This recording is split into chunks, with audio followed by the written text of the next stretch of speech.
Very, very good morning to all students. Last example of chapter 8, and then this chapter will be complete.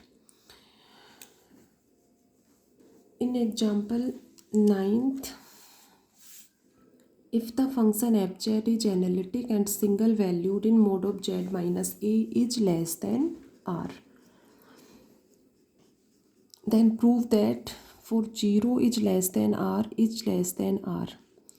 देखो यहाँ mod of z minus a is less than R, capital R है, ठीक है, small r is less than R, ठीक है.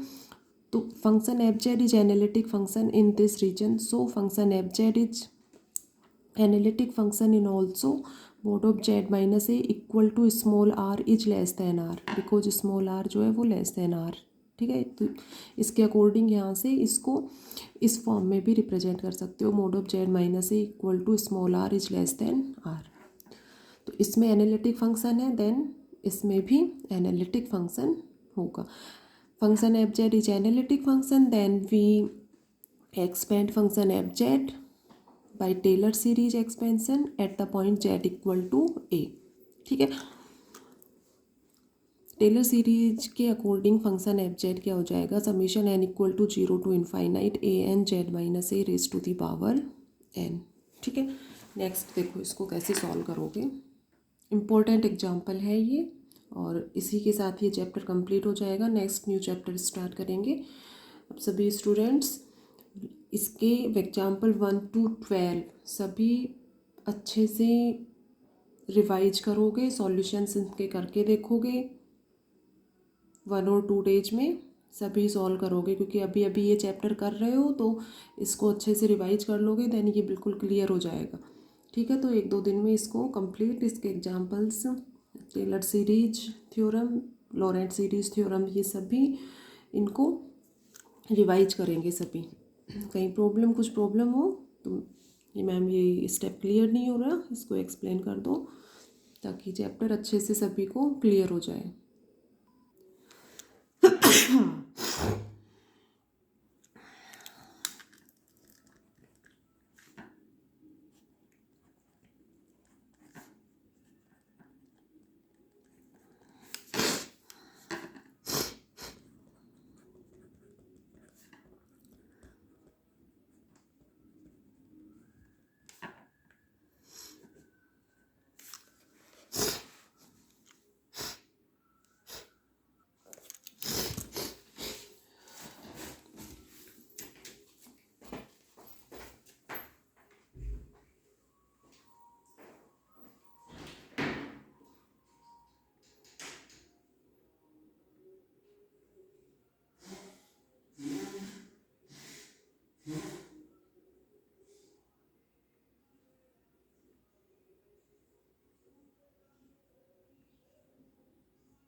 Next 1/2 iota integration of c f z bar upon z minus a square d z, इसकी value find out करेंगे।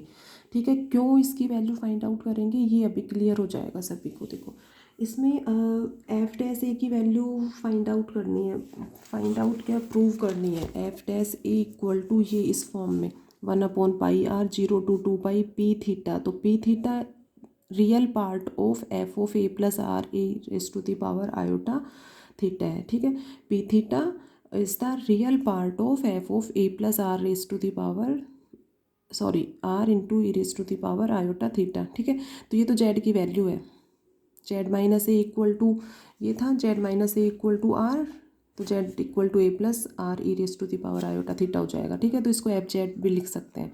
तो F Z का जो रियल पार्ट है, real part of F z is P theta. Clear है, तो ये इस फॉर्म में प्रूव करना है। तो देखो इस टर्म को लेकर क्यों चल रहे हैं अभी क्लियर हो जाएगा, थोड़ा सा सॉल्व करोगे इसको। इक्वेशन नंबर 4 ये, और इससे सॉल्यूशन जो होगा उसको इक्वेशन 5 मार्क करोगे। तो ये एज इट इज रखो 1/2 आयोटा इंटीग्रेशन ऑफ सी। अब इनको सबको थीटा के फॉर्म में चेंज कर दो, तो एफ जेड बार यहाँ से वैल्यू पुट करो, summation n equal to 0 to infinite a n bar r raise to the power n e raise to the power minus iota n theta upon z minus a square, square ये हो जाएगा r square e raise to the power 2 iota theta. ठीक है, और D Z यहाँ से find out कर लो, ये इससे डी जेड इसका तो 0 हो जाएगा, और इसको डिफ्रेंशिएट करोगे तो e raise to the power iota d theta. ठीक है, जो जो टर्म्स कैंसिल हो रही हैं उनको कैंसिल कर लो। तो उसके नेक्स्ट रिमेनिंग टर्म देखो, आयोटा इससे कैंसिल होगा, आर की 1 पावर कैंसिल होगी, e raise to the power iota theta, और ये तो अपॉन में e raise to the power iota theta आएगा। अब देखो ये थीटा में चेंज कर दिया, तो थीटा सी ये अपना जो सर्किल की इक्वेशन है, इसमें थीटा कहाँ से कहाँ तक लाई करेगा, थीटा टेंस टू 0 to 2 ठीक है, ये हो गया 1/2 summation n equal to 0 to infinite a n bar r raise to the power n, और एक पावर यहाँ है तो ये n-1 हो जाएगी, और इंटीग्रेशन थीटा से रिलेटेड टर्म इंटीग्रेशन के साथ में ले लो, तो ये हो जाएगा e raise to the power minus iota, इसको भी ऊपर ले लेना, एक पावर तो कैंसिल हो जाएगी, तो माइनस आयोटा थीटा, तो माइनस आयोटा थीटा कॉमन लोगे तो minus iota n-1 theta, minus common ले लिया तो ये n+1 होगा। ठीक है, माइनस आयोटा दोनों टर्म हो गई, e raise to the power minus iota n theta और e raise to the power minus iota theta. ठीक है, क्लियर है, सभी को सॉल्व कर लो, तो ये सॉल्यूशन है। तो ये टर्म्स अपना आएगा। ठीक है, थीटा वाली टर्म जो है वो इंटीग्रेशन में हो गया, समेशन को बाहर ले लिया, समेशन एन पर है तो एन से रिलेटेड टर्म्स ये हो गई। अब देखो यहाँ पर ये इंटीग्रेशन है, ये एज इट इज़ रहने दो 1/2 iota summation n equal to 0 to infinite a n bar r raise to the power n-1 into this integration will be equal to 0। ठीक है, इंटू है एक तरह से, since 0 to 2 e raise to the power iota k theta d theta equal to 0 if k is not equal to 0। वो इसको integrate करके देख लेना, इंटीग्रेट करके देखेंगे, जैसे k नॉट इक्वल टू 0 है, मीन्स k की वैल्यू 0 नहीं होनी चाहिए, कुछ भी वैल्यू ले लो, 1 ले लो, 2 ले लो, 3 ले लो।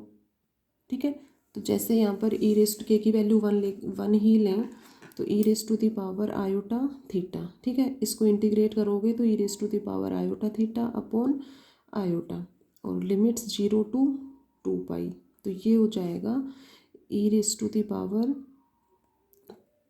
2 आयोटा।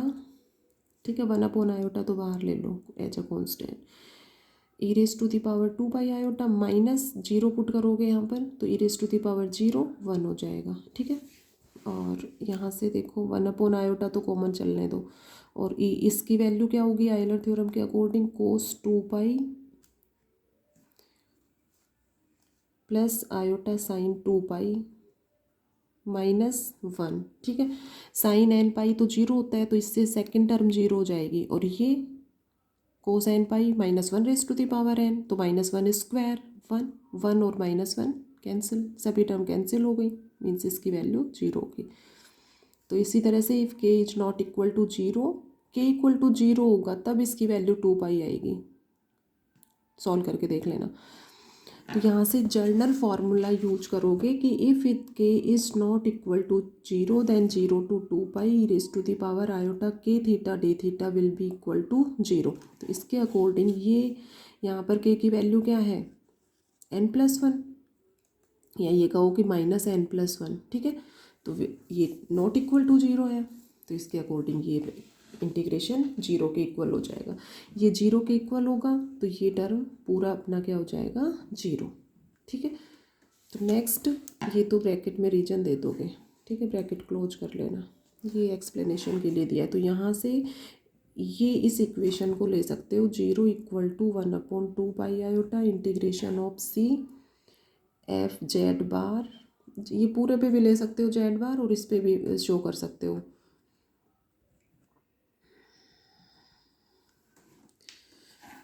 नेक्स्ट इक्वेशन नंबर 5, ठीक है। तो अपना इसको राइट हैंड साइड को इधर ले लिया, क्योंकि इसमें देखो फोर्थ इक्वेशन है, इसमें इंटीग्रेशन वाली जो टर्म है वो राइट हैंड साइड में है, तो इसको भी इधर ले लिया। अब क्योंकि नेक्स्ट जो स्टेप होगा उसमें इक्वेशन नंबर 4 और 5 को ऐड करोगे। Now we add the equation 4 and 5। तो इन दोनों को ऐड करोगे तो लेफ्ट हैंड साइड तो f'(a) हो जाएगा, ठीक है। f'(a) की वैल्यू ही अपने को प्रूव करनी है इस क्वेश्चन में, और इन दोनों को ऐड कर दो, इसको और इसको। तो 1/2 आयोटा कॉमन हो जाएगा, इंटीग्रेशन सी, और क्या कॉमन होगा 1/z-a² dz, तो f(z) + f(z) बार ये आ जाएगा, ठीक है।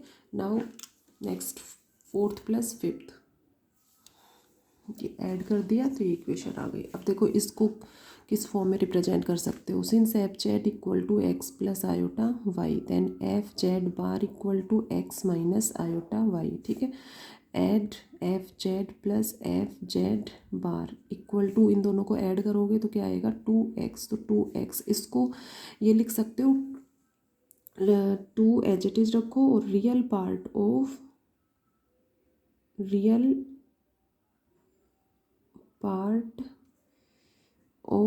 f(z),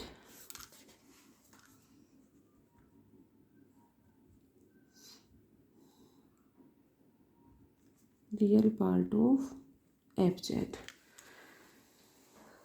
ठीक है।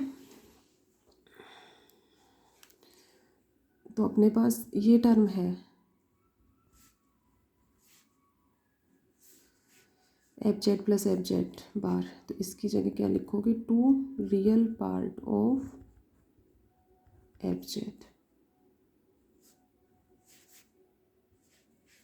क्योंकि इसका ये वैल्यू होगी और इसको रियल पार्ट ऑफ f(z) से रिप्रेजेंट कर सकते हो। और इसी को dz/z - a² ये एच इट इज रखो। क्वेश्चन में अपने को रियल पार्ट ऑफ f(z) जो है वो पी थीटा गिवन है, तो इसकी जगह क्या पुट करोगे नेक्स्ट स्टेप में पी थीटा। उससे पहले इनको सभी को थीटा की फॉर्म्स में चेंज करो। f' equal to 1/2 iota, theta के केस में चेंज करोगे तो ये लिमिट्स 0 to 2 आएगी, और ये 2 real part of f of a + r e⁻ iota theta, ठीक है। इनकी वैल्यू भी पुट कर दो।